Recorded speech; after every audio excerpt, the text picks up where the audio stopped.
And welcome back to Hannity, and here is more of my exclusive interview with Clint Eastwood. Let me ask you, Hollywood does have this image of being left. You referred to it early on in your speech. They're all left-wingers out there, left of Lenin, which I thought was a pretty funny line. You mentioned earlier some creative ideas. I call them Learjet limousine liberals. They fly around in private jets, and they lecture us about our SUVs. They keep talking about redistribution, but when you look at their tax return, I wonder how much money they're giving to charity, et cetera.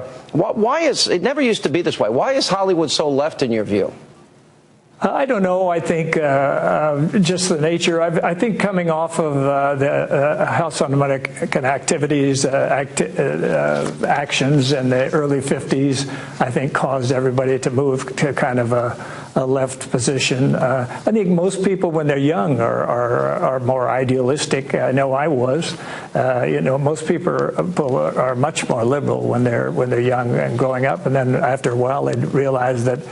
Well, for me, it was because I found a lot of my liberal friends, who I still have great friendship with, but I found that they weren't that liberal. So I thought, wait a second, maybe everybody, maybe there's another way to go. But Hollywood, there is a group of people in Hollywood that are conservative, but by the nature of the word itself, they're just reticent to speak out. And they're reticent because they feel that they'll maybe lose work, or they'll be chastised in some way for having political views. I think maybe you had somebody on your program, this young lady that somebody was giving a hard time to, was threatening to not hire because she was coming out for Mitt Romney, and that kind of stuff is inexcusable. But there are people that think that way. Yeah, that's Stacey Dash, unfortunately, the actress. Yeah. Well, I know a lot of people who'd love to hire her. Well, maybe she'll be in the next Clint Eastwood film. Let me just play for you, because this is going to be one of the most watched ads and one of the biggest buys in this campaign cycle, and it's the ad that you did for American Crossroads. Let's roll the tape.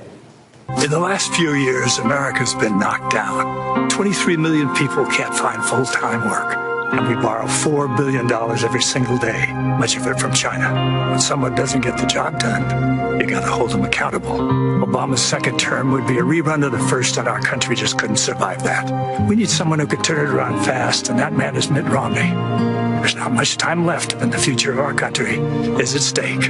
American Crossroads is responsible for the content of this advertising. The thing that really grabbed me about that is you don't have to do this. You're Clint Eastwood.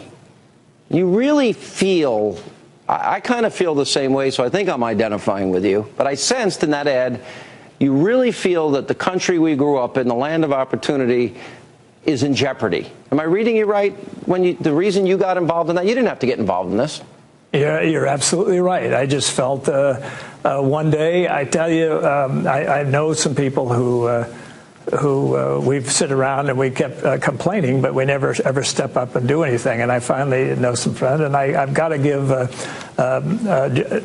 John Voight a pat on the back, because I was sitting with him and a couple other people, so we were commiserating about the situation with the economy and everything. And he said, well, why doesn't anybody in Hollywood ever speak up? And I thought, he's right. He's right. We are kind of chicken. We're sitting around, kind of going, well, let somebody else do it. And so then all of a sudden one day they asked me to be on the RNC and go there. And they said, well, what are you going to say? And I said, I don't know what I'm going to say. We'll just say it. And so I'll just say something that I mean. And that's all there was to it. And the chair idea, that just came out of the air. I was sitting there, and the guy behind the stage said, here, you want to sit down?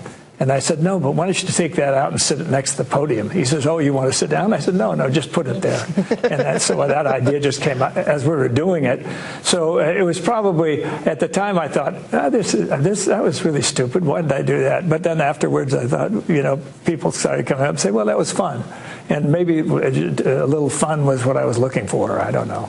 I've watched it got a lot of people bugged at the content. Oh, absolutely! Of it. I was in the room. Good too, because Yeah, well, that's good. That's if it makes the right people angry, then good. That'll wake them up a little bit. Well, we really appreciate you being with us. I've been a fan a long time. I'm glad you're outspoken.